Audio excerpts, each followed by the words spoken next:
Happy Thirsty Thursday! Pickle juice. I love pickles, I love pickle juice, and today we're making pickle juice and vodka cocktail. It's super simple. It's great cure for hangover or very refreshing drink for some hot summer day.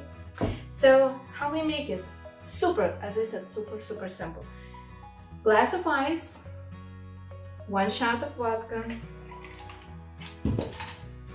then homemade pickle juice. My recipe for my pickles is coming super soon.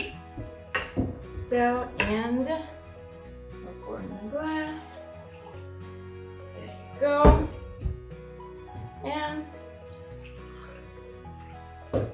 some lemon, little bit of lemon.